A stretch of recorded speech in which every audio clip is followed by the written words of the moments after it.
En odiechieng'no mar ariyo mabende chenro mar golo ringre e kware mabende yudore kar dak ma Pipeline bure Nairobi kae pod medo dhi nyime. Anyuola, wede kod osiepe ochopo kanyo ka bende gimanyo ringre kata jogi mabende giwacho ni osebedo ka olal. En gino ero mabende okelo lwenyo odiechieng' ma kawuono e kind jopiny kod obila ka gidwaro mondo yaw gundego mondo ging'i ni gin ringre mage mabende nitiere e iye kanyo. Mano wach mabende pod wamedo luwo e kindego eko mabende joked ne ratich oganda owuok oko ka dwaro mondo ogol kata nonro kata chiw wach ewi ringre mabende oyud e kware no. Gin weche makamago kanyakla kod mago mag siasa kod dongruok mabende waluo ni odhiambo masani to mamiyo pek gin magi. There are 5 additional bags that have been picked up. It's not been verified yet, so we have to wait for the confirmation. Ringre mamoko abich ochako yud kawuono e kware e kar dak ma Pipeline Nairobi. Jatend piny William Ruto oyie mar loso sirkal madhi dewo ji duto e pacho ka monge akweda mora mora. Ne gikete chama to ng'ano dagi chulo pes chama. Koro pes chama ni ne ging'ado pes ng'ani to mondo dog ne gimiye to ng'ano dagi kawo. Mowachni nyaka ne giwang'i. Mano momiyo ng'ano nego chiega. Anyuola mar miyo mano wang' e ot kod nyithinde Kisumu lero ni ywaruok ewi omenda ema nomiyo owang' jogi.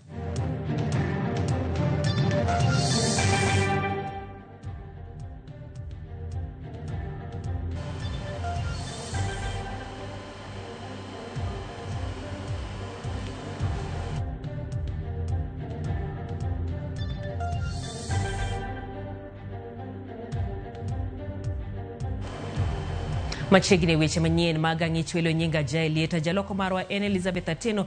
Pani weche gi bende iyudo kokalo mbui magwa mago mag Facebook kanyakla kod YouTube. Ote magi bende warwako e layu marwa mar ote machok ma en 23600. Jo Kenya pod nigi buo kod ich wang' kaluwore kod ringre nyidende mimedo kwany e kware e kar dak ma Pipeline Nairobi. Familia mar Josephine Mulongo Awino lero ni nyaka sani pok giyudo nyargi kata obedo ni gin ema giwacho ni Josephine noro negi lek manomiyo ji ofwenyo ringre manowit e kware no. En lek ma Paris Kea andika wacho ni noterogi e bugo mane giyude ringre achiel manotwe gunia. Josephine aliniletea ndoto, nilimwona alikuja kwangu. Alipokuja kwangu akanielezea, akasema, akaniambia, Paris, kwa nini watu wanakuja kwa nyumba na unawaambia story yangu kunihusu? Nikamwambia ni sikujua, singeweza kuongea juu ilikuwa ndoto. Akaniambia, akaanza kunichapa. Akanichapa. Thursday tena akakuja. Akasema, dadangu, mbona mmeniacha kwa baridi? Mimi mnajua nakaa kwa maji na nimedungwa visu kwa mapaja na kwa shingo. Muulize dadangu, hiyo mto mahali niko, hiyo mto iko na takataka hiyo mahali niko, munikujie pale. Lek no nokochopo ne kende, kajago moro bende norne lek momiyo gidhi kode nyaka kuma gunia ni nitiere. Nochuno gichulo jende moko mondo donjo ng'i gima ne nie gunia no. Wakaniambia, hapo unaona pale wanaume wako, hapo hivyo ndo nakaa. Sasa after hapo mimi kugeuka hivi nikapata kama hayuko. Gimwangi ni koro gin serious, maybe nyaminwa oken kuma save kech nyamin gimno wene kata nyathi chieng'no lal ka ng'ato gone sim nogoe nochwade lek kongiso ni bimunda ngisi kuma antie pika to kanyo kumuweya koyo chama. Kata bedni ne giyudo ringre moko mar nyamin gi ma Josephine to pok giyudo nyaka sani. Walikuwa washaenda already, wameconfirm kuna gunia, wakati walikata waliona gunia iko na mtu. So akaniambia tumeconfirm pale tukaona gunia iko na mtu lakini hatujui kama ni yeye. So kesho mkuje tufanye nini? Tuangalie. Ndio tulienda kuangalia, wakaanza tu kutoa mili lakini yetu bado tujapata. First session no chakriko kinyaka saa 7 kama saa 8 to no gigolo ringre auchiel but okuna neno nyaminwa kanyo. Kasto the second lot session no chakre in the evening hours bende ringre adek no gol kanyo but sasa unfortunately walikataa kikwane nyaka wadhi City Mortuary. Perez wacho ni nyamin gima Josephine ne onge ng'anyo, kowacho ni ng'ato nogocho ne nowuog oko tarik 26 dwe mokalo kapok ginene nyaka kawuono. Toka tu ni kama kuna mtu alimpigia simu na tulikuwa tuko na yeye, akamwambia kuja hapa chini. Hapo ndo alimaliza akatoka na kaenda. City Mortuary wasedhi nyaka Kenyatta, wasedhi nyaka Mama Lucy pokwa yude, and that's why nwa decide mondo watimango wakao this process wachak manye kata koni pika ko gemo lekno. E sama familia mar Josephine medo manye, joked ni ratich oganda manochope chenro mar golo ringre odiochieng' mar 2 kawuono dwaro okas nonro ewi nekgo. Government must allow for a thorough investigation into these killings to uncover the truth behind these heinous acts and determine the identities of those dismembered and unidentified female. Gimedo kwayo jopiny kod obila magolo ringre mondo golgi maber moko ketho nonro moramora. When we come across the bodies, wherever you gather information, please do not interfere with them because it will affect the quality of the evidence, and we need the evidence. Number 1, to identify who the person is. Number 2, in pursuit of justice. En wach malita ahinya ka bende sigana no podo wamedo luwo kantiere sigana machielo mabende owuok kware kanyo. Kodhi ko machielo ni anyuola manyocha wito jogi ang'wen masira mar mach tich ang'wen jumani koro manyo ratiro mag jogi. Masira no makoro gilero ni omiyo midhiero gore negi nyadiriyo kaluwore ni kata kar iko ringre ang'wen moting'o miyo kod nyithindo 3 onge. To kaka lipota mara Millicent Adhiambo leronwa, jaod miyo no wacho ni nolalo joge kaluwe koda ywaruok mar chama komedo ni achich osetemo diriyo koro mar nego jaode ka obila ne weye thuolo gi rambun. Malit ne wongo Thomas Omondi Akech maen jaod Eunice Omondi mane owang'e ot motho kod nyithindgi 3 e masira mar mach mane otimore e kar dak ma Nyamasaria. Picha mako ka piny otaro e kar kano ringre ma Jaramogi boma ma Kisumu kuma ne oduogoe mar neno ringre joge mosenindo. Kotenore kod masira no, Jaduong' Thomas oseo jopiny mosebedo ka fungo weche ma miriambo ewi nek mar joge kolero ni achich mane otimo tim makochno nen jal manowinjore ng'ad buche tarik 27 dweni tok temo nego joge e safar 2 nikech gowi mane ong'ade e chama. Winju wach moa kuoma kaka chuor Eunice Atieno Omondi. Ane chuore manonyuome okelo dhok dalagi. Gima ne chiega no ng'isa maber ni kelo shida kinde gi ng'at monege ni en wach mar chama. Ng'ani ne gikete chama to ng'ano dagi chulo pes chama. Koro pes chama ni ne ging'ado pes ng'ani to mondo dog ne gimiye to ng'ano dagi kawo mo wach ni nyaka ne giwang'i. Mano momiyo ng'ano nego chiega. Mae ma jukumu ng'ani nokawo moyudo ka onge e ot okunyo korot modonjo nyaka e ot. Mano mokwongo. Oyudo ka jaoda nindo nobeto but tho. Koro ka gigochona to no gik natimo nawe darigo mabiro manyo ng'ani mamiyo sirkal momako. Ka jogo sirkal ka sirkal osekawo ng'ani motero e sel oter ng'ani court gimiyo ng'ani bond magano wuok oko. Bang' ng'ani wuok oko ng'ano ogolo onyo ni mamani nyaka negi wang'e. Odiochieng' mar 2 obiro molon jaoda dhot kifunda 2 gi oko moolo petrol. Jo jirani nokonyo jaoda ni oneg mach. Chiwo ng'ama mondo jone ne onge gik poke mano wang'e ot. Ma report notero ka police. Ma police obiro mogo picha motimo gimoro amora. Akanyo police action moro amora onge. Koda ka mogikni obiro dhura 12 ng'ano go kifunda chela tung. Dhora go kifunda 3 manyien te. Kokolo petrol. Kaka jirani go onge. Mo wang'o joka te yot.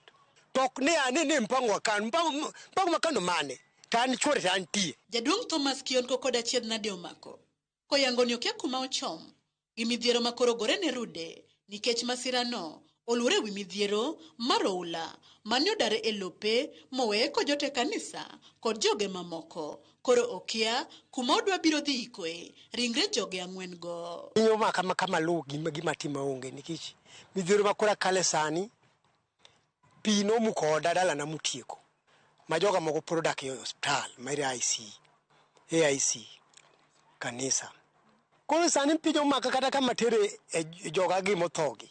Dhana ng'wen te. Garama ni oinga koro akwayo sirkal. Ginga mawinja. Manyalo miya support. Ongi kama ye kaka nyalo konyo joga kaka nyalo bill mar hospital. Kaka nyalo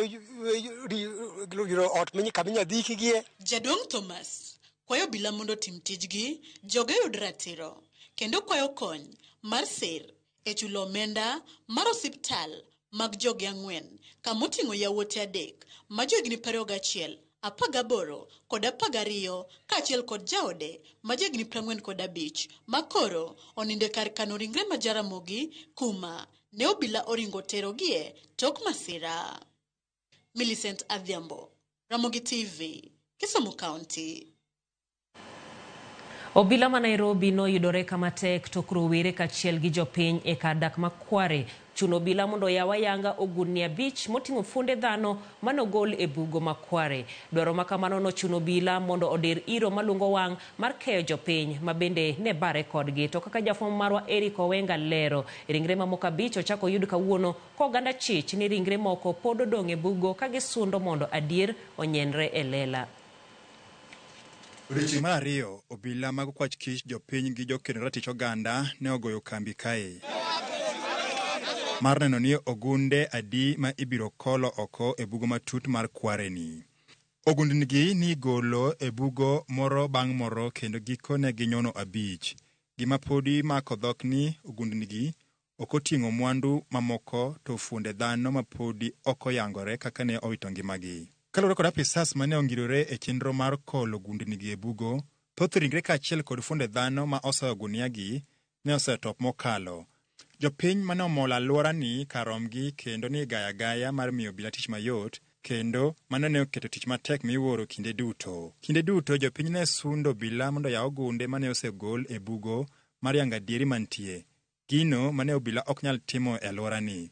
Pi ne ohingo mogo godhiambo bang' jopiny ma Kware fwenyo ne geche mag obila ne biro kawo gundnigi mobalo kod dwaro margi. Kae ne giketo hinga ne obila kendo ne ochuno obila mondo koro ochak rakre kodgi ka bayogi kod iro malungo wang'. Kinde rakruok ma kama ne oyudo ka obila ne osewito piny moko kuom ogunia mane oting'o funde dhano e pap to jopiny biro mapek. Kata kamano obila ne odhi nyime gi kuoyo iro. Dhawni ne medo tedre ka obila ringo to jopiny bayogi kod kite matamre gi nono. Kendo obila no chamo ng'wech ma okalo nyaka stesend obila ma Kware ma bende ni mana mita 300 kuwuok e bugo ma Kware. Liet pod medo tedre e lap ma Kware ka atok rowere ma kae ramo ni nyaka obila yaw ogundni mogol kawuono mar yango to jadi ma owito ngimagi kalure kod masira ma koch ma gie sani dhi nyume kaka a. Eric Owenga, Ramogi TV, Kware, Nairobi County. Kaoyo mago en yogai mar Azimio Raila Odinga ochung' kod dwaro mare mar bago twak. Kolero ni en twak mibiro ta kod jo Kenya giwuon. Kolose kaunti ma Kakamega iko mar owadgi jalup jakom mar duond bura mar ODM Wycliffe Oparanya. Odinga owacho ni jo Kenya nonyiso ni ogiyiere kod od bura sirkal mamalo kod bad sirkal mar doho.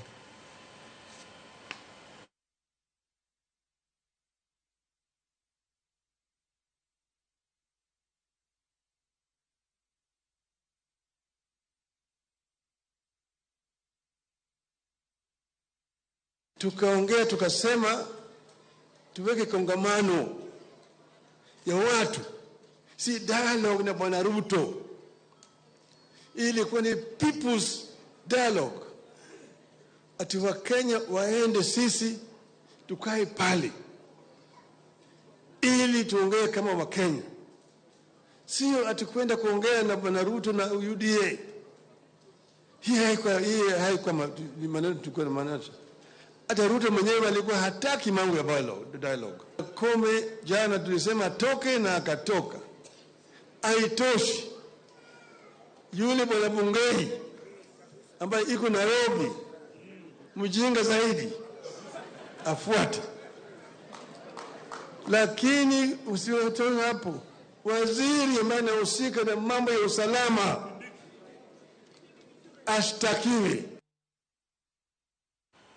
Jatend piny William Ruto ne ochoko chir kendo kao okang' motegno mar wuoyo buch tend migepe mare moting'o osiepne Mangita kod Del, josiasa manogwe tawo e kombegi mag siasa mondo kaw lemo mag tend migepe kaachiel gi josiasa monowuok e ng'wech mar laro kombe mag siasa ka gin kod geno mar donjo e sirkal bang' Ruto kaw loch. Kata kamano, bang' jumbe adek mar auka mapek mar rowere mag Gen Z, Ruto ne ogo bade piny gi chuny mapek kendo chopo achiel kuom dwaro madito mag Gen Z mar ketho sirkal mare e wi weche mag mibadhi kod koso lony madwarore e telone migepe mag sirkal.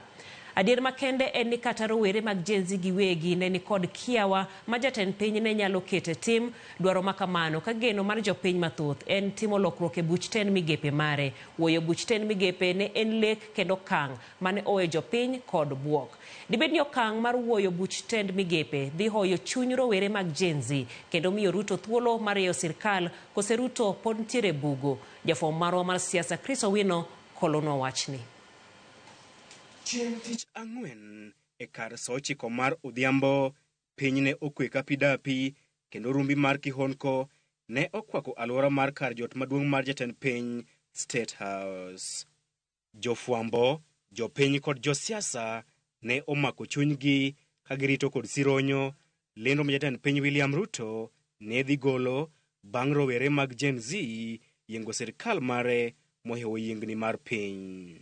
Kapok gweno omwonyo bando, dho ot mar apisi ma jatend piny ne oyawre kendo jatend piny ne owuok mar twak kod jo Kenya. Pek mar ondamo mane ogoyo ne nyiso pek mar midhiero mochome ka sura kod rangi mar sut mare ne ok nyis mor kata gima chiegni kod mor. Dakika 8 mar twak mare ne oyangore ni pi ohewo mogo. Jatend piny ne otero pacho jotend migepe mage nyaka Attorney General Justin Muturi. In line with the powers given to me by Article 1521 and 1525B of the Constitution and Sections 12 of the Office of the Attorney General's Act, decided to dismiss with immediate effect all the Cabinet Secretaries and Attorney General of the Republic of Kenya, of the Cabinet of Kenya, except the Prime Cabinet Secretary and Cabinet Secretary for Foreign Affairs and Diaspora Affairs. And of course, the Office of the Deputy President is not affected in any way. Lendo makamano ne oido ji mathoth kod buok maduong' kaluwore ni thuolo mar ariyo e historia mar piny Kenya ma jatend piny oketho sirkal mare tok Mwai Kibaki ketho sirkal mare bang' ombulu mar paro mar higa mar 2005. Kata mana rowere mag Gen Z ne ong'eyo gi chunygi ma iye ni dwaro makamano en twenyo got kendo ne gigeno lokruok matin e tend migepe. Dibed ni okang' mar ketho buch tend migepe e yath madhi kweyo rem mag rowere mag Gen Z kendo golo yie ma jatend piny William Ruto e chuny nam ataro. No, the president did not satisfy any of our needs. Whatever he's done is basically follow the Constitution. We did not need a press conference for him to do this. These are things which he should have been doing in his day-to-day running of the government. Jaod bura Masaboti Caleb Hamisi wacho ni jatend piny William Ruto osebedo ka winjo ywak mag jopiny makamano ni osebedo ka ochayo ywak mag jopiny. He has been listening. It's not that he's deaf. He has been listening to the people. He just decided to ignore. He just thought that he has all the wisdom in the world.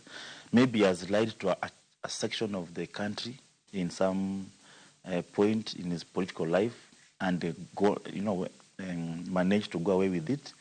But there's a new generation that is educated. You can't lie to them twice. And that's why they can decipher your lie even before you start lying. They see it. Duoko makamago kelo luoro ni to en ang'o ma jatend piny William Ruto nyalo timo eka okwe mirima mag rowere mag Gen Z kopogore kod ketho sirkal mare. Gin gima gidwaro gin jok ma joratiro mokwongo. To mar ariyo ng'eny gima gidwaro gin ni pend chik wuon mar Kenya mondo olu.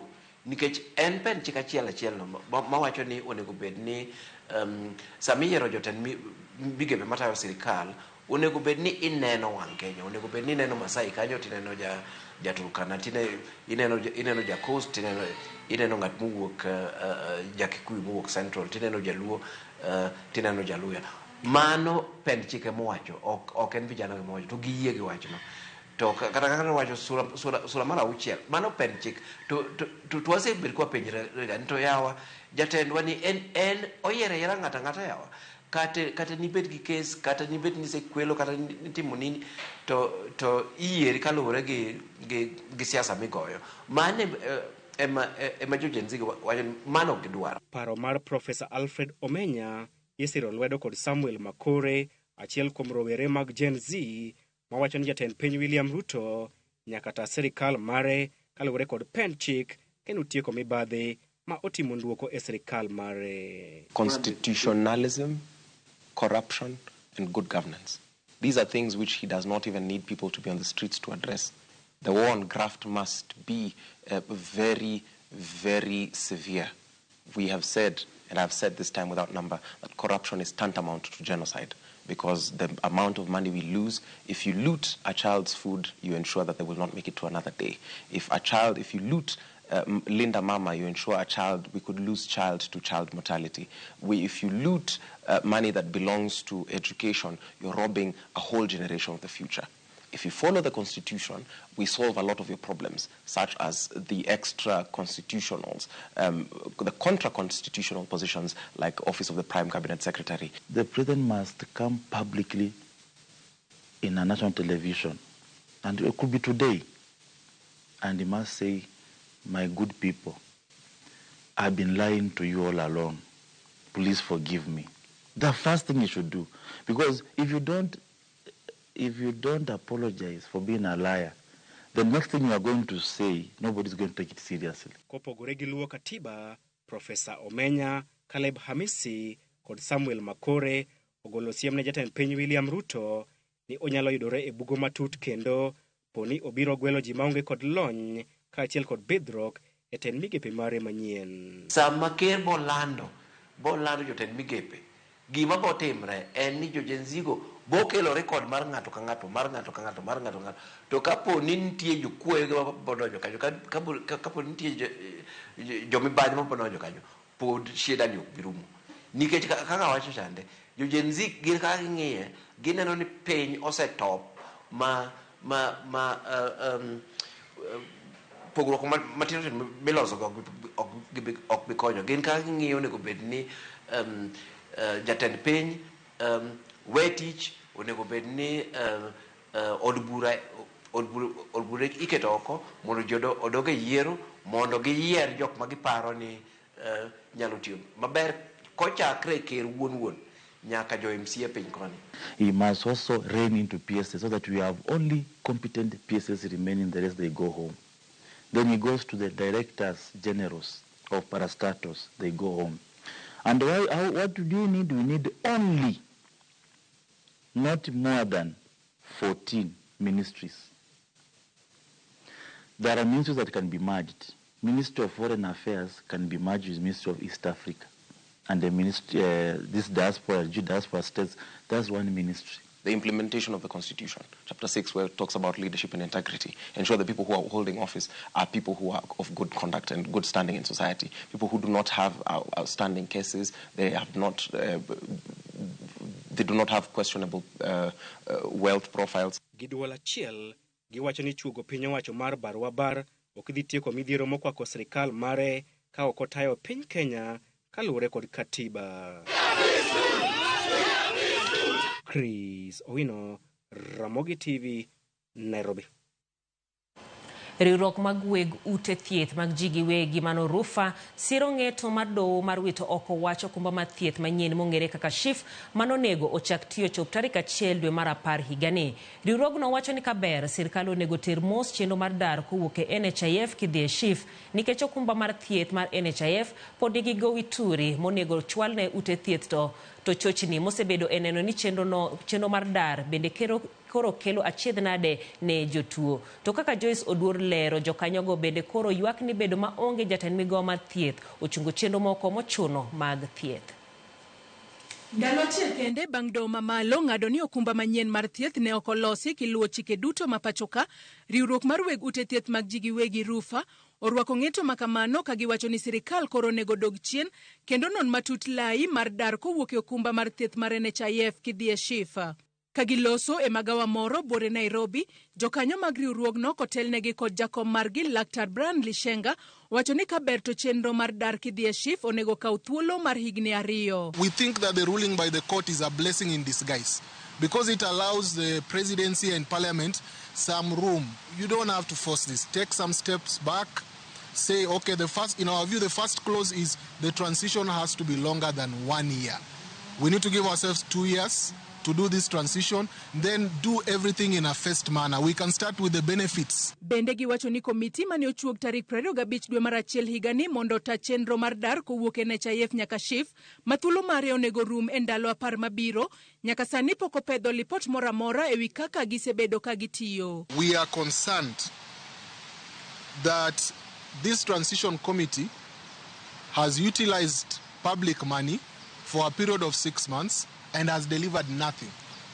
Today, we do not know where the sector is going. There is nothing made public from this transition committee. Riwruogno wacho ni nikech chochni mosebedo ka neno e chenro mar dar kowuok e NHIF kidhi e Shif, jotuo mathoth ahinya to mag kansa kod nyarogno koro ok nyal yudo thieth e sama owinjore nikech jogo masani tiyo ka NHIF nigi samuoyo mar ticha. NHIF workers, because they don't know where they will go tomorrow, now they hardly do any work. You know, pre-authorizations are just pending. There's somebody in Kenya right now who wants surgery and has been waiting for a month.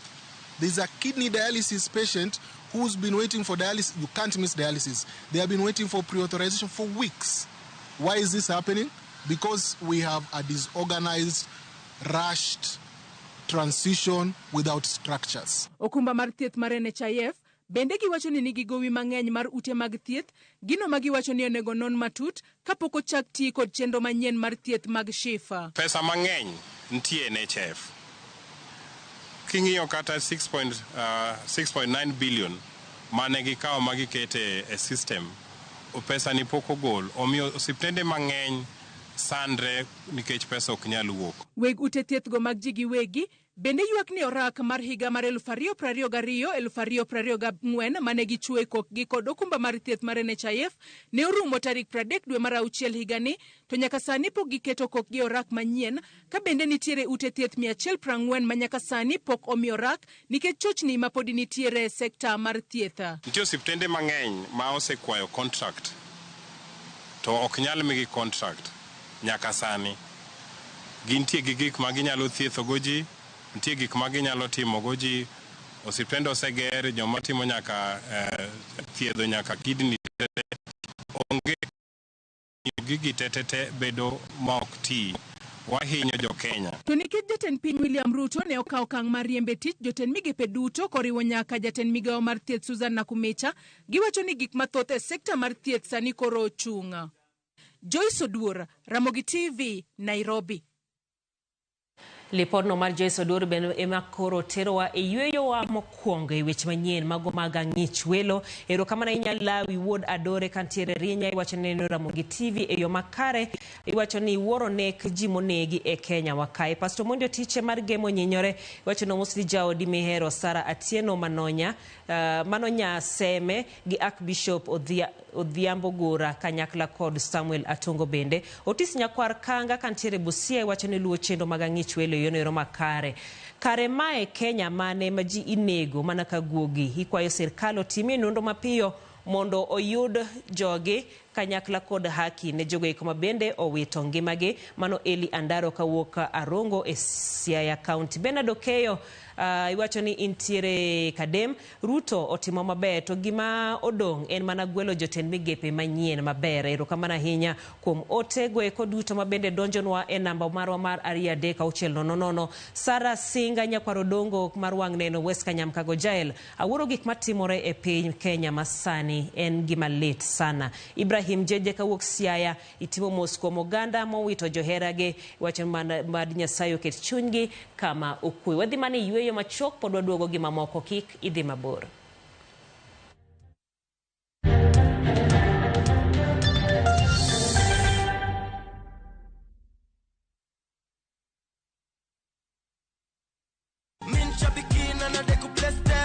jackpot ilikuwa ni timu 15 na Mungu akasaidia nikapata 13. Hii pesa ambaye nimeshida nitaklia madeni zangu na still niongeze stock kidogo. Shabeki imenisort. Bonuses nazo ni no. Kuanzia 12, 13 and 14 correct predictions. Unacheza na 99 bob tu. Chukua simu yako, ingia www.shabiki.com, fungua jackpots, click on super jackpots. Chambua game zako safi, review bit slip yako, ukiona iko sawa, place bet, alafu sasa unategea games zichezwe. Shabiki super jackpot, ni time yako. Mina dai wote twenda hivi to bet. Not for persons under the age of 18. Shabiki.com is authorized and regulated by BCLB license number 587.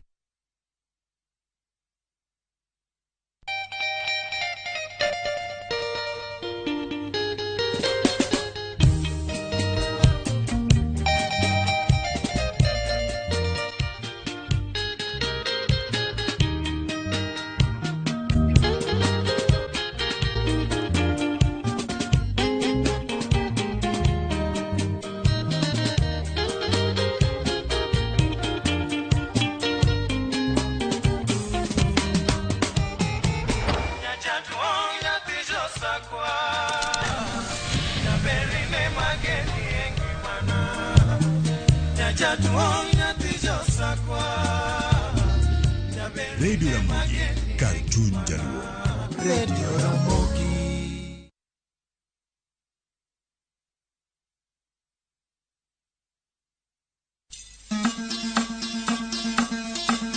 Wuoth e chuny kit ngima, puonj kod timbe.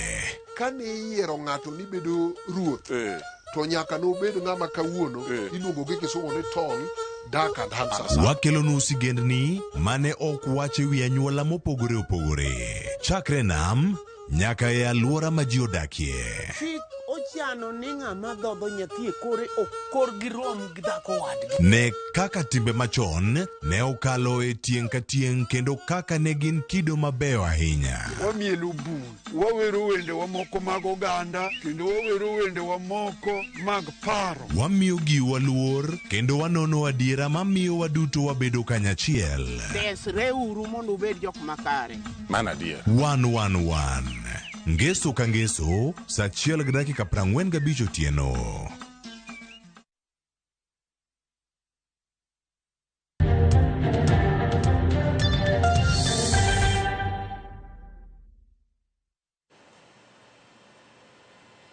Machiegni kendo jotend kanise ma Nyahururu kod Laikipia kwayo mondo telo maber obedie pacho ka en ni dongruok obedo. Jotend kanise mag Redeem Gospel opoyo okang' ma jatend piny mar chungo tich jotend migepe mag sirkal ka gikwayo ni jogo ma ibiro yier nyaka non motegno koteno koda mibadhi kapok gichako tije. Kotelo koda Bishop John Gitonga kod John Kariuki gikwedo mokalo nek mosetim kod obila ka bende giloso ewi ringre ma bende oseyud nyaka sani e kar dak ma Mukuru kwa Njenga ka gikwayo nondo matut ewi nek makamago.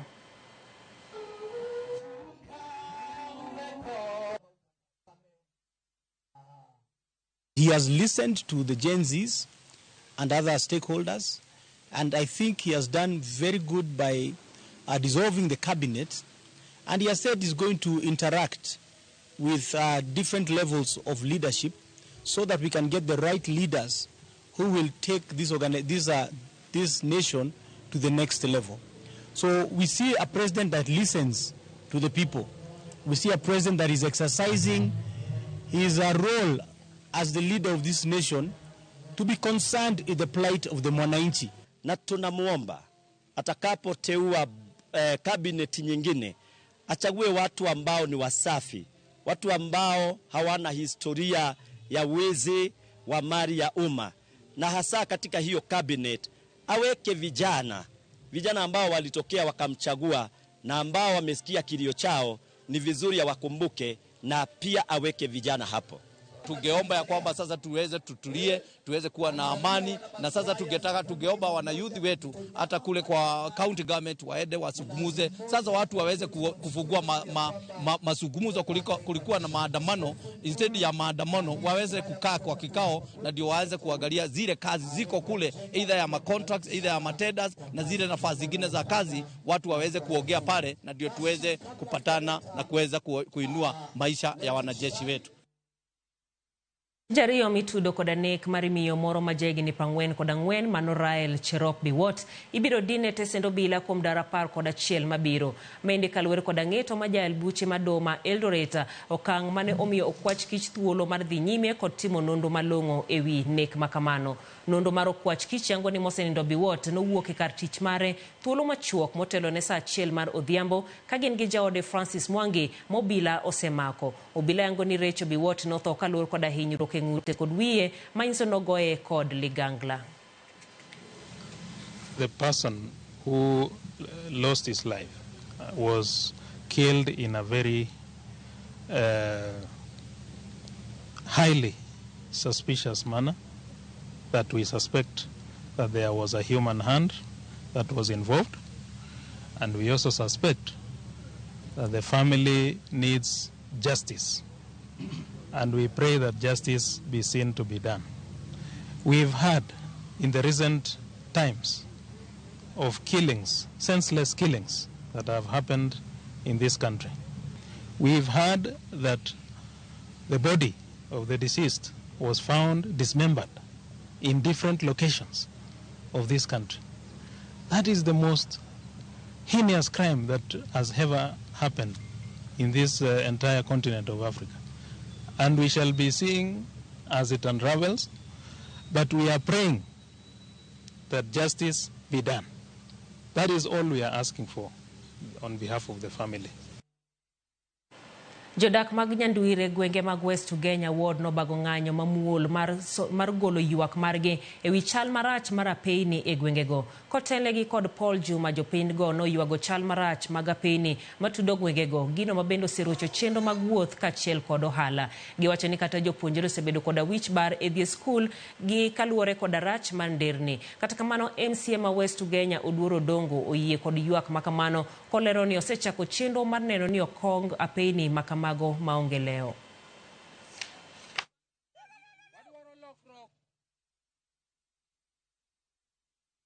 Wan gi sida mar ndara. Onge kaka wakonyere nikech kata ka koth ochwe wakowo rahia nikech rahia nyalo lor kata gi pi. To onge kaka rahia kal budonji skul papolang. Koro wan gi sida ma onge kaka wakonyore. To tiendewa bende bam nikech wan mon moti. To koro kaka wawuotho dhierwa. Wasego kura higni kochakre higa 80 ka watero ndiek. Wagoyo waduoge no ndara onge. Koro wakiaga ni joma wateroga jomuofni koso wateroga joma ok nen. Wakwayo sirkal orangnwa ndara marwa ma Nyanduir wachal joma odak Kichula. Wabedo neglected. Wakian wan jo West Alego to wakian Nyanduir village ni West Ugenya. Dwar jotelo mondo koro nyiswa mondo wabed kwa ng'en koro wachak rango West Alego. Kosa wabed West Ugenya koni to ng'ano jotelo wagi okwinji wagisebedo ka iketwa chien weche mag barabara, weche mag dongruok gimra mora. Ndara ma Nyanduir ng'eyo kendo gin gima wendo. Kendo gima nyien kuma wasewuoyo kodgi several times kendo osebedo mention the public participations kaka giwachono mana ne kalore kod tin ma pesa mabiro e county anyicha ne pok omi priority. Mar sama wuoyeni to konego gi complain nikech nyira kwa loso budget ma pok otiek loso pod odhi nyime. Koro ok ginyal ng'eyo no ok oketi kata oketi. Omiyo an kod geno ni sama wantieni gi budget miloso ni ndara no ibro lose kendo Nyanduir bedo mamor ahinya. Ten County mabaringo kotude koda riwruok mok mar piny owacho mar Find the X Kenya ochaka yanga campaign mar golo remo mabiro ringo kuom thuolo mar ndalo 3 ka gigeto skunde mag sekondar mayudore e county no. Coordinator mochung'ne chenro mag golo remo e county no Mika Chebon owacho ni chenro no obiro nikech achiedh nade mar yudo remo ka remo units 500 dwarore e ute thieth mag piny owacho kod mag ji giwegi dwe ka dwe. Kolose skundi yawuoyi mar Marigar, Chebon owacho ni nitiere dwaro mamalo mar remo ahinya kuom jotuo mok yud chiemo makare.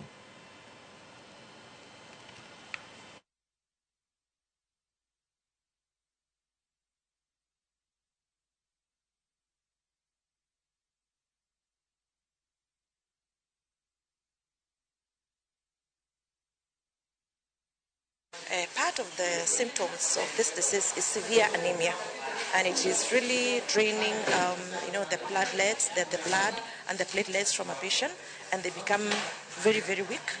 And so part of the reason why we are here today is to conduct a blood drive, which is going to help us, have enough blood supply so that as we are treating these people, as we are addressing the problem, we have the ammunition. Kalasa, it has become a very bad an illness which we have tackled from time memorial in Baringo. This is majorly because majority of the patients are nomads and majority of them they are coming from Tiati. In 2019 we managed 25. In 2020 we managed 77 cases. In 2021 we managed 61. In 2022 we managed 124 cases. In 2023 we managed 191 cases. And since January 2024 up to now we have managed 91.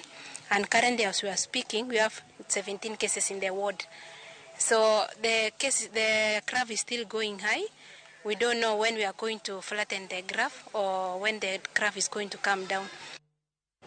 Jopur Karpur mar Lower Irrigation Scheme sub-county Manyatike kod jotelo mopogore moke sub-county no dwaro mondo piny owacho tiek gedo ma Karpur ni mabende onego ger kod omenda maromo bilion 4. Jojuma nigi ler mathoth. Gedo mar Karpur mar Lower Irrigation Scheme mane ochaki higa mar 2012 masani pod thembo osebiro kakelo penj mathoth malo duoko.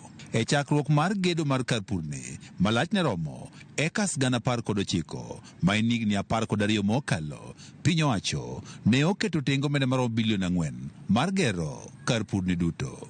Nyaka sani mana ekas maromo 4,500 kende ma ipure kothe mopogore ma oting'o chele.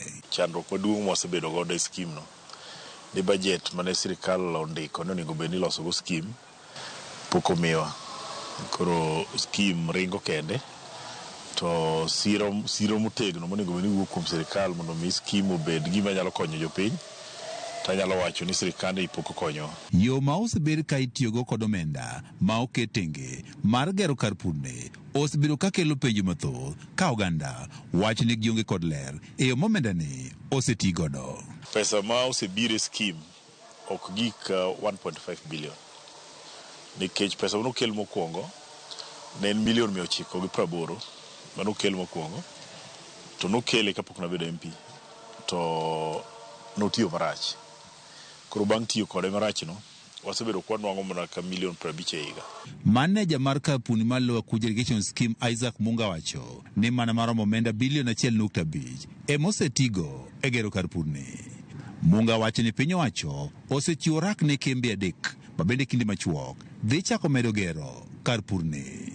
Jalbono Manyatike to modegi wan osebedo ka okedo maneno ni oketi omenda tenge budget mar medo gero Karpur ni mar Lower Irrigation Scheme.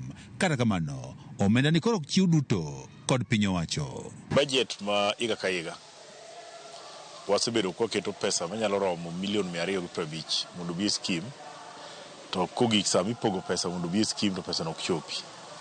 Manyiso ne samoro dole otere kama chielo. Dwe mar piny owacho eketo maino maneno ni Karpur ni otiyo makare iteno kod midhieche masani okwako Karpur ni. Nyaka sani nitie ji mathoth mane odar ka igero Karpur ni. Kata kamano nyaka sani koro pok ochulgi ka moko koro pango ute e sendano manyakwere kaachiel kod ageng'a. E kinde mar dweche 2 mokalo, tend bad migawo mar piny owacho mar National Irrigation Authority ne olani gi keto omenda tenge maromo milion 28 mar chulo jogo mane odar chudo monego giyudi e kinde mar 6 kaachiel dwe mar 7 mar higani. Kata kamano nyaka sani jogo mane odar wach ni pod gionge kod ler ka otende kod chudo ni. National Irrigation has already appropriated funds for compensation around 28 million to compensate the farmers who were not compensated previously. Kane dwaro milion 50 to pesa manyo osebedo ready en milion 28.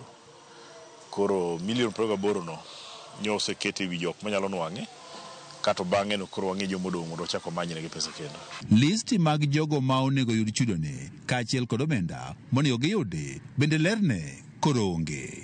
Dwaro nitiere mondo piny owacho malo kod mano mar kaunti koro ti machiegni mar bero Karpur ni mar Lower Irrigation Scheme e sub-kono Manyatike. Fanya kazi na vikundi vya wakulima hapa kuwapatia vifaa, kuwapatia equipment. Kwa mfano hivi karibuni tunaenda kuwaletea threshers ambazo zitatumika kwa upande wa kuthresh mchele. Temo engage the National Liaison Board ma wagike level ma wasefwenyo ni nitie some development partners manigi interest magimanye chungo gi en issue mar compensation. Kar pur ni kinde mani chako gere higni 12 mokalo ne okelo geno kuom oganda mathoth ne odhi tieko nok mar chiemo hospital kakwako gwego mag Nyatike. Kata kamano nyaka sani lekni koro pok ochopo. George Juma, Ramogi TV, Migori. Kuonde tiegruok mag TVET osebedo ka yudo midhiero mogundho ma en kaluwore koda ripod duol mochung'ne kuonde tiegruok ma pacho ka mano TVET Authority. Ripod duol no yango ni giseyudo midhiero kaka nok mar gige tiegruok, jopuonj ma ok otieg maber kod nok mar ute tiegruok. E romo manobage ka tiegruok ma Meru, duol no oyango ni kuonde tiegruok mitayo kod sirkal kaunti yudo midhiero mogundho kipimo kod mago mag sirkal mamalo. Duol no bende kwayo board mondo ochak tiego jopuonjre e kuonde tiegruok mag ji giwegi.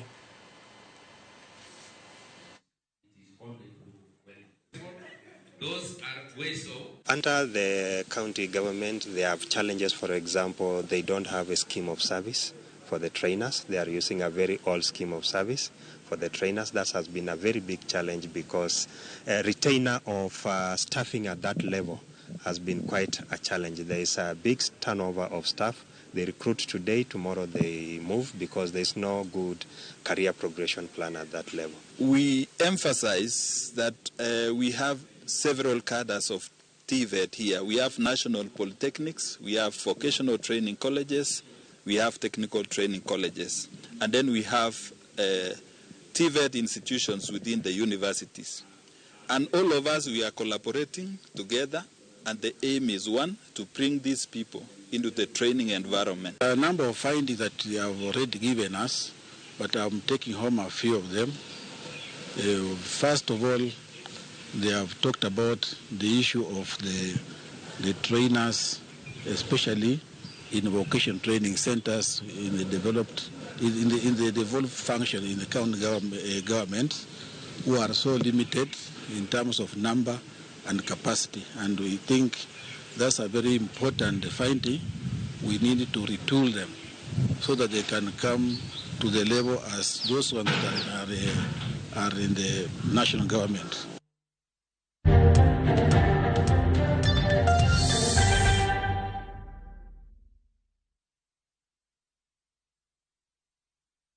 Asewacho ni nyathini toko winja to sani oseguro tiende dalani.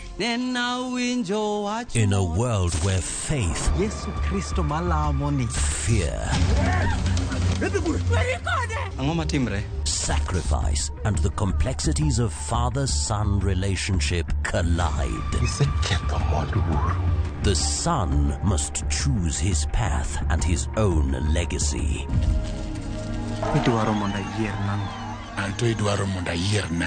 Watch this emotional and riveting story of Dennis in Where the River Divides.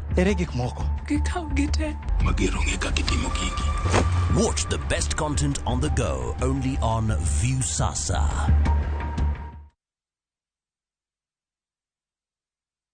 KCB Mobile Loan ni mkopo flexible kabisa na kwa viwango nafuu. Pata mkopo hadi milioni 1 kwa kiwango cha 1.2%, ulipe ndani ya siku 1, siku 7, siku 14, siku 30 au mkopo wa muda mrefu hadi mwaka 1 kwa viwango nafuu. Kupata KCB Mobile Loan bonyeza *522# au tumia KCB app leo. KCB, for people, for better. Sheria na masharti kutumika. Inadhibitiwa na Benki Kuu ya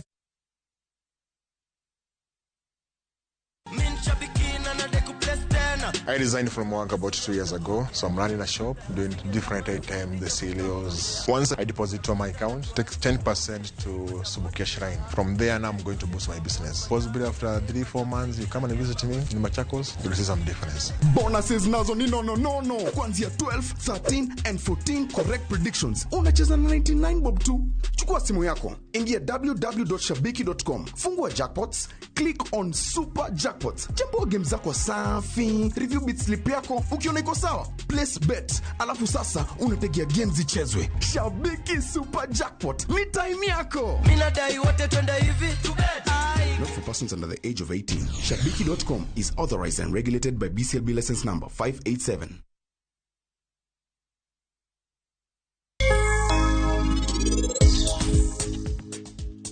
Halen kaponi sandio ye giwachni karencha kiko gimora mora. Bende ining'eyo kaka jo Punjab gi jo fwambo weche osewacho weche malich kuom magi Sarab Jit. Bende ining'eyo miriambo ma jogo nyalo bedo ni wacho kuomwa gi sechegi. Ing'eyo? Bende saneno kaka nyithindigo chalo sani. Saka gin gipenjo bana ng'ato ne mama ma meher ni kanye. Udwana mondo mi uranyisi ni anahero meher gi chunyate. Koso udwana mi uranyisi ni meher ngimana. An ok ahero mana meher kendo. Anamiyo meher luor mang'eny ahinya.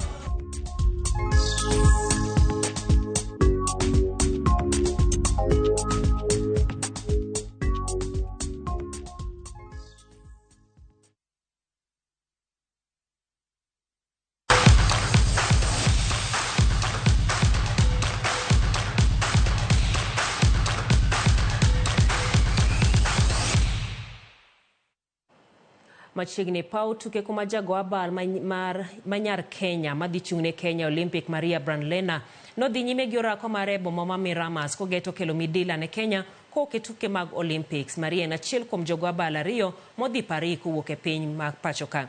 Kenya ok osebedo ka timo maber e tuke mag abal Olympic mokalo. Kata kamano, Maria wacho ni rang'iny ma gisetimo orako higani ni malo kendo nyalo miyo gi thuolo maber mar yudo midila. Gibiro donjo Paris e juma manyien.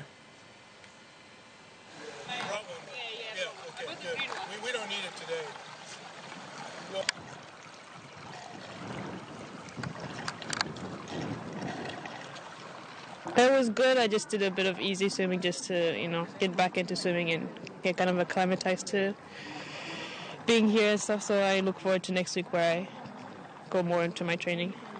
I'd say it's a different competing pool in most areas, but it's the same thing. Swimming is swimming wherever you do it. It's one sport, just different areas of doing it, different country and place. Team mar Spain otimo orako mogik kawuono motelo ne final mar laro kombe mar Euro madhi bedo kinye kindgi kod England. Mae bende en odiechieng' ma johera mag adhula ma Spain nohingo nyasi mar nyuol